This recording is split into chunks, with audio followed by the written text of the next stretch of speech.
Hello, I'm Jim Bennett. About 30 years ago, I had a network television show that was a gardening and cooking show.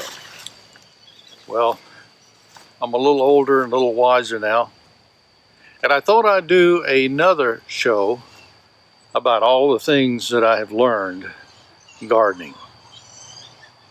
Now, today's show is about the most favorite vegetable in the garden anywhere in the world, and that is the tomatoes. Tomatoes are very important to us, but you know, they're not the easiest plant to grow. Of course, you can stick them in the ground and throw a little fertilizer on them, and they'll work fairly well.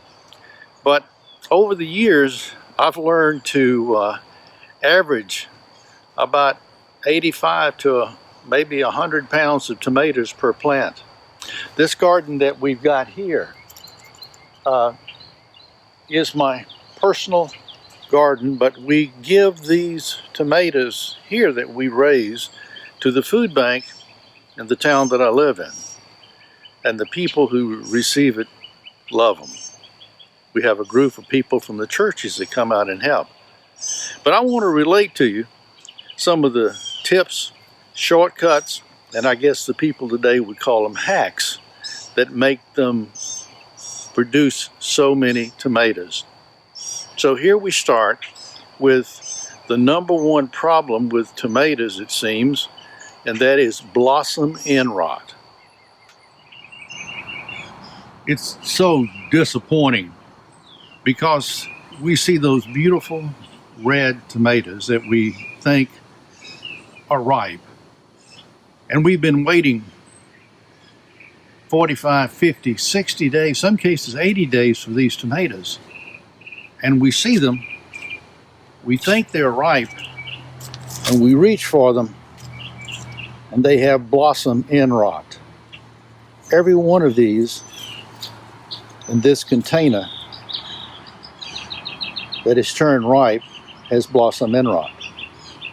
The condition is caused by a lack of calcium, either too much water or not enough water. Not enough water dilutes the calcium, and there's not enough calcium in the plant to support the ripening and the growth of the tomato. Either way, it's a lack of calcium. Too much water dilutes it, not enough water, and the calcium can't transfer from the roots up to the system of the plants and make it to the tomato, and so they rot there at the blossom.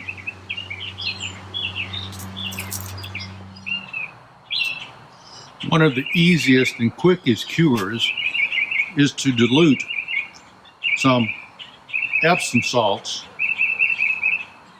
into a bucket of water, or sprinkle the Epsom salts around the tomato plants depending on the size of the plant.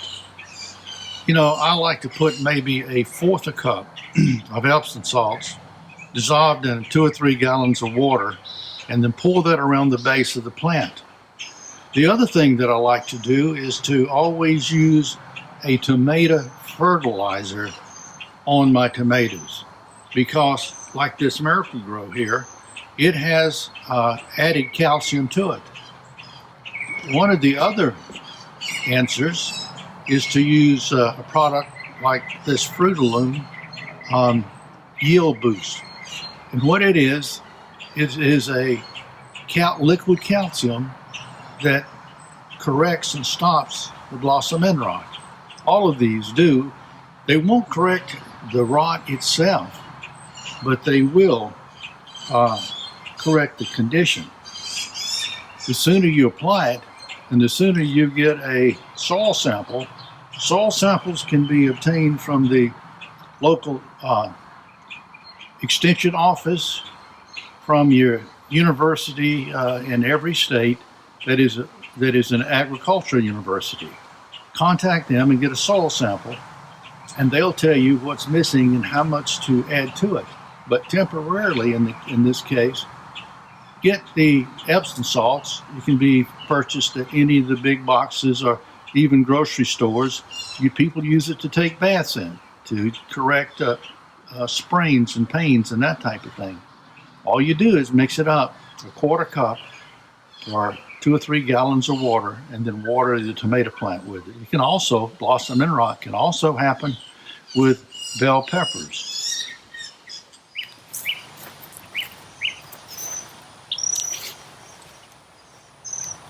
Okay, now this is the best way that I know to plant my tomatoes.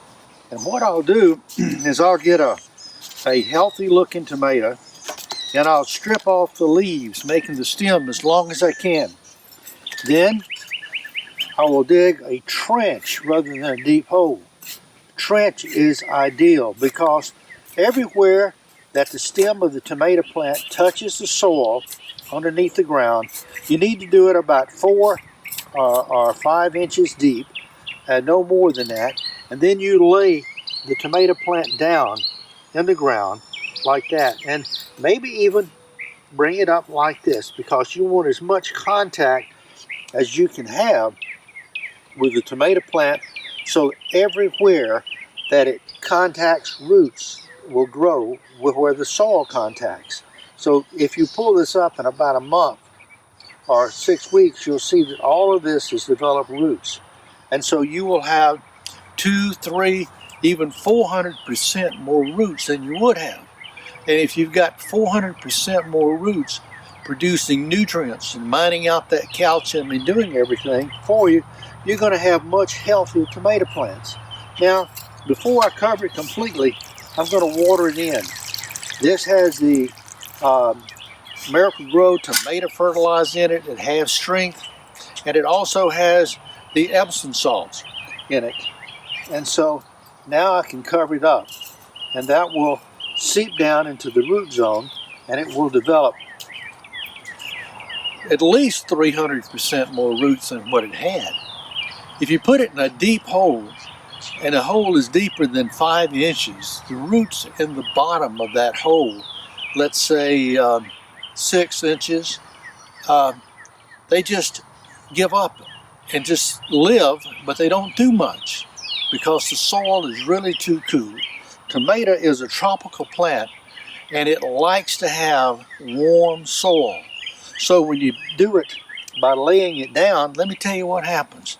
The soil stays warm, the roots grow, you have more roots than you would have, and when you apply fertilizer, whether you're watering it or whether you're sprinkling it from a powder or granules, you don't have to wait 2 or 3 weeks for the nutrients and the fertilizer to get to the roots, because the roots are shallow and the nutrients from the liquid fertilizer or from the granulated fertilizer gets to it within a matter of, well, for the liquid, a matter of minutes.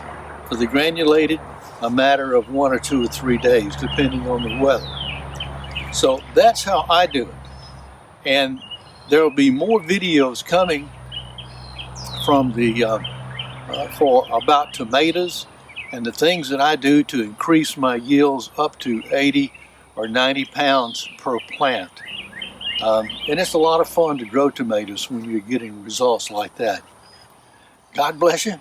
We'll see you in church this Sunday. Stand up for those things that make America great. Preacher Jim, good gardening.